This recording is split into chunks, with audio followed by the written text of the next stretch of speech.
എന്തോ ഒരു ടെക്കി എന്നെ അപവാദം പറഞ്ഞിരിക്കണു.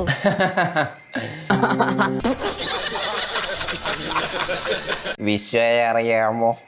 നമ്മുടെ വിശ്വയെ അറിയാമോ? വിശ്വനറിയോ? വിശ്വനറിയെങ്കിൽ നിങ്ങൾക്ക് വിശ്വന്റെ കൂടെ KFC കുഴിച്ചാം. വിശ്വയെ ഫോളോ ചെയ്തിരിക്കണം, വിശ്വയെ സബ്സ്ക്രൈബ് ചെയ്തിരിക്കണം. ഇങ്ങനെ എല്ലാം പണി കഴിഞ്ഞാൽ നിങ്ങൾക്ക് വിശ്വയെ കൂടെ KFC കുഴിച്ചാം. നിന്നെ പോലെ ഞാൻ മോഷ്ടിച്ചല്ല ജീവിക്കുന്നത്. ഞാൻ ആരെയും മുതൽ മോഷ്ടിച്ച് അല്ല അന്നം വാങ്ങിച്ചുകൊണ്ടിരിക്കുന്നത്. ഞാൻ എന്റെ കണ്ടന്റ് ഇട്ട് എന്റെ കഴിവിനെ പ്രൊമോട്ട് ചെയ്തുകൊണ്ടാണ് ഞാൻ ജീവിച്ചുകൊണ്ടിരിക്കുന്നത്. നിന്നെ പോലെ ഒരിക്കലും ഞാൻ ഒരാളുടെ കണ്ടന്റ് എടുത്ത് മോഷ്ടിച്ചല്ല വീഡിയോ ചെയ്തുകൊണ്ടിരിക്കുന്നത്. നിന്നെ പോലെ ആരെങ്കിലും കണ്ടന്റ് ആരെങ്കിലും കയറി വരുന്നുണ്ട്, ട്രെൻഡിങ്ങിൽ കയറി വരുന്നുണ്ടെങ്കിൽ അവന്റെ കണ്ടന്റ് എടുക്കാം, നമുക്ക് മോഷ്ടിച്ച് അരി വാങ്ങാം. നിന്റെ വീട്ടുകാരും നീയും എന്റെ കണ്ടന്റ് വെച്ച് നീ അന്നം കഴിക്കുന്നുണ്ടെങ്കിൽ കഴിച്ചോ, എനിക്ക് വിഷയമില്ല. ഒരു നേരത്തെ അങ്ങനെ വിഷയമില്ലെങ്കിൽ മിസ്റ്റർ വിശ്വ മ്യൂസിക് എന്തുകൊണ്ട് എനിക്ക് കോപ്പിറൈറ്റ് സ്ട്രൈക്ക് തന്നു? എന്തു പറ്റി? ചോർന്നു പോയോ? ഒരുത്തനൊരു മയക്കും പിടിച്ച് വിഷയം അറിയാമോ? വിഷയം അറിയാൻ നിങ്ങൾക്ക് 1000 രൂപ, വിഷയം അറിയാൻ നിങ്ങൾക്ക് യൂറോപ്പ് തരാം, വിഷയം അറിയാൻ നിങ്ങൾക്ക് മാജിക് മൊമെന്റ് തരാം. ഇങ്ങനെ അപരാധം കാണിച്ചുകൊണ്ട് ഒരുത്തൻ ഇറങ്ങിയിട്ടുണ്ട് ഇവിടെ. തങ്കക്കുറവേ, നമ്മൾ ഈ നാണം കെടുത്തല്ലോ. എന്നിട്ട് അതിന് റിയാക്ട് ചെയ്തൊരു വീഡിയോ ഇട്ടപ്പോ കോപ്പിറൈറ്റ് സ്ട്രൈക്ക് തന്ന് പൂട്ടിക്കുന്നത് മിസ്റ്റർ വിശ്വ മ്യൂസിക് തൂറി തോൽപ്പിക്കുന്നതിന് പകരമല്ലേ? നീ കോപ്പിറൈറ്റ് സ്ട്രൈക്കോ എന്നാ ഭണ്ഡാരം തന്നു കഴിഞ്ഞാലും ഞാൻ 100 ചാനലുമായിട്ട് വരും. നീ 100 എണ്ണത്തിന് സ്ട്രൈക്ക് തരുമോ? എന്നാൽ നിനക്ക് ഇതിനേ സമയം ഉണ്ടാവുള്ളൂ. അപ്പൊ നിനക്ക് ആഴ്ചയിൽ ഒരു റാപ്പ് പണ്ണാൻ സമയം കിട്ടില്ല. ഒരു കാട്ടിലാവുമ്പോ പുലി, കടുവ, വേട്ടാളിയൻ, ഇങ്ങനെ പല സാധനങ്ങളും ഉണ്ടാവും. അപ്പൊ അതിനൊക്കെ മറികടന്ന് മുന്നോട്ട് പോകുന്നവനാണ് വിജയിക്കുക. ഒരു സംഭവം കൊണ്ട് സോഷ്യൽ മീഡിയയിലേക്ക് വരികയാണ്, താങ്കളുടെ കഴിവാണ്, ഞാനൊരു കഴിവ് ഏറിയിട്ടുള്ള ഒരാളാണെന്നൊക്കെ പറഞ്ഞിട്ട് ഇവിടെ കുറെ വീഡിയോസ് ഒക്കെ ആയിട്ട് വരുന്നുണ്ട്. റാപ്പാണെന്ന് പറഞ്ഞിട്ട് മനസ്സിലാവുന്നില്ല അത് റാപ്പാണോ അല്ലേ എന്നുള്ളത്. അത് വേറെ കാര്യം. ഇതൊക്കെ ആരോട് പറയാൻ? കഴിവില്ലെങ്കിലും മോനെ നിന്നെ ലോകം അംഗീകരിക്കില്ല. അത് സൊസൈറ്റിന്റെ ഒരു പ്രശ്നമായിട്ട് നീ കണക്കാക്കിയാൽ മതി. കഴിവില്ലെങ്കിൽ ലോകം നിന്നെ അംഗീകരിക്കൂല. തളരരുത് രാമൻകുട്ടി, തളരരുത്. കലാകാരനല്ലാത്തവരെ സമൂഹം അംഗീകരിക്കില്ല. നീ സമാധാനിക്ക്. എന്നിട്ട് അംഗീകരിക്കാഞ്ഞിട്ട് റോട്ടിലേക്ക് വിഷയം അപരാധം അല്ലേ നീ കാണിച്ചു വെക്കുന്നത്? നീ ഒന്ന് ആലോചിച്ച് നോക്കിയേ. അത്ര പെട്ടെന്ന് മനസ്സിലാക്കിയെടുക്കാനുള്ള ബുദ്ധി അതിനുണ്ടോടാ? സൈബർ സെല്ലിൽ കംപ്ലൈന്റ് കിടക്കും ഞാൻ. 4 ഭാഗത്തുനിന്ന് കോളാണ്, പിന്നെ മെസ്സേജും. ഡിലീറ്റ് ചെയ്തിട്ടില്ലെങ്കിൽ ഞാൻ അങ്ങനെയാക്കും, ഞാൻ സൈബർ സെല്ലിൽ കേസും എടുക്കും, ഞാൻ കുനിഞ്ഞു നിൽക്കും എന്നൊക്കെ പറഞ്ഞിട്ട് എമ്മാതിരി ഭീഷണിയാ. അതോ അത് ഞാനല്ല. എടാ, ആവുന്ന പണിക്ക് പോയാൽ പോരെ?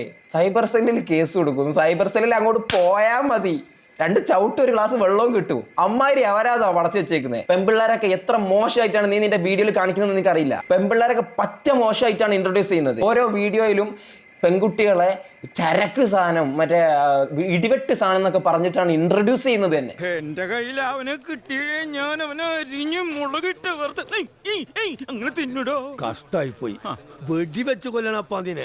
കഞ്ചാവ് പോലെയുള്ള മാരക മയക്കുമരുന്നുകൾ പ്രൊമോട്ട് ചെയ്യുന്ന രീതിയിലുള്ള പാട്ടുകൾ പാടി ഇവിടെ സമൂഹത്തിലേക്ക് അവതരിപ്പിക്കുമ്പോ ആളുകൾ പ്രതികരിക്കൂലെന്ന് വിചാരിച്ചോ? കയ്യിന്ന് പോയടാ ചാർലി. ആ വീഡിയോ ഒക്കെ എന്തായിരുന്നു? ഇന്നെന്റെ ബാഡ് ഡേ, ജോയിന്റ് അടിക്കണം. ആ ഒരു വീഡിയോ നിങ്ങൾ കണ്ടു നോക്കിയാൽ മനസ്സിലാവും എത്രത്തോളം കഞ്ചാവിനെയൊക്കെ പ്രൊമോട്ട് ചെയ്യുന്നുണ്ട് എന്ന്. അതിൽ നോക്കിയാൽ മനസ്സിലാവും. ഇതുപോലുള്ള പല മാരക മയക്കുമരുന്നുകളും പ്രൊമോട്ട് ചെയ്തിട്ടുള്ള പണ്ടത്തെ ഒരുപാട് കേസുകളൊക്കെ നമ്മൾ കേട്ടിട്ടുണ്ട്. പിന്നെ ഈ ഒരു കാലഘട്ടത്തിൽ 2025 പെൺകുട്ടികളെ മോശമായിട്ട് ചിത്രീകരിക്കുന്ന സമയത്ത് ചിലപ്പോൾ റാപ്പർ ആയിരിക്കാം, ചിലപ്പോൾ വ്ളോഗർ ആയിരിക്കാം, സാമ്പത്തിക നിലയിൽ മുൻപന്തിയിൽ നിൽക്കുന്ന ആളായിരിക്കാം, പക്ഷെ കിടക്കേണ്ടത് ജയിലിൽ തന്നെ ആയിരിക്കും. 100% വിമർശിക്കാം. പക്ഷെ വിമർശിക്കുമ്പോൾ നിനക്ക് അതിനെപ്പറ്റി എന്തെങ്കിലും ഒരു ഗ്രാഹ്യം ഉണ്ടായിരിക്കണം. നിനക്ക് ഒരു രീതിയിലുള്ള ഒരു ഗ്രാഹ്യമില്ലെന്ന് എനിക്ക് മനസ്സിലായി. എനിക്ക് ഗ്രാഹ്യം ഉണ്ട് ബ്രോ. എനിക്ക് ചെവിയുണ്ട്. ചെവിയിലൂടെ എനിക്കൊരു സാധനം കേട്ട് കഴിഞ്ഞാൽ മനസ്സിലാവും. നീ അവതരിപ്പിക്കുന്ന ഓരോ റാപ്പ് എന്ന് പറയുന്ന പല സാധനങ്ങളും എമ്മാതിരി അപരാധമാണെന്ന് എനിക്ക് ചെവി കേട്ടാൽ മനസ്സിലാവും. ഇപ്പൊ മച്ചാനെ ഇതല്ല ശരി.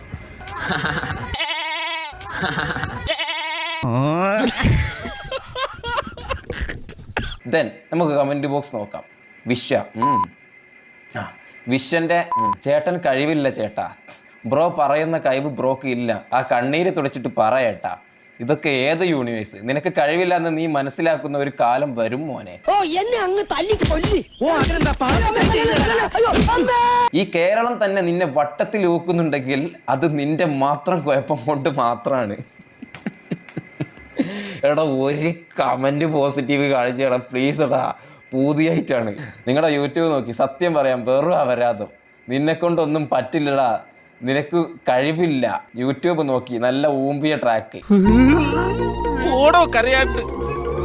നീ അരി മേടിക്കുന്നതാണെങ്കിൽ നീ എൻ്റെ പൊന്നുപോലെ, എൻ്റെ പൊന്നു വിശ്വേട്ടാ, അരി മേടിക്കാൻ താങ്കൾ അവിടെ പറഞ്ഞു എന്നെ കൊണ്ട് അരി മേടിക്കുകയാണെങ്കിൽ നീ മേടിച്ചോന്ന്. എന്നിട്ട് നീ കോപ്പിറൈറ്റ് സ്ട്രൈക്ക് എന്നിട്ട് തോൽപ്പിക്കുന്നത്, ഇനി ഞാനത് പറയുന്നില്ല, തോൽപ്പിക്കുന്നത് ഊമ്പിയ പരിപാടിയല്ലേ. ജസി മതിയാക്ക്, രണ്ടും കൂടി ഒരുമിച്ച് വേണ്ട. എന്തായാലും പ്രത്യേകിച്ചൊന്നും പറയേണ്ട ആവശ്യം വന്നിട്ടില്ല. കമൻറ്റ് ബോക്സ് എന്നെ സാക്ഷി. എന്തായാലും മോനെ, നീ എന്തെങ്കിലും നല്ല നല്ല സാധനങ്ങളുമായിട്ട് വാ. നീ ഇത് ആരെക്കൊണ്ടെങ്കിലും ഒന്ന് കേൾപ്പിക്കും. നീ ഉണ്ടാക്കുന്ന സോങ്സ് ഒക്കെ ആരെക്കൊണ്ടെങ്കിലും ഒന്ന് കേൾപ്പിച്ചിട്ട് ഒന്ന് റിലീസ് ചെയ്യും പ്ലീസ്. പക്ക അപരാധമാണ്. നിങ്ങൾക്ക് നിങ്ങളെ വീട്ടിൽ വെറുപ്പിച്ചാൽ പോലെ ഞങ്ങളൊരു സ്ഥാപനം നടത്തില്ല. ഞാനും ബബേട്ടനും ഇവിടെ ബബേട്ട എല്ലാവർക്കും സന്തോഷമായല്ലോ. എനിക്ക് സന്തോഷമായി. എല്ലാവർക്കും പിരിഞ്ഞു പോവാം.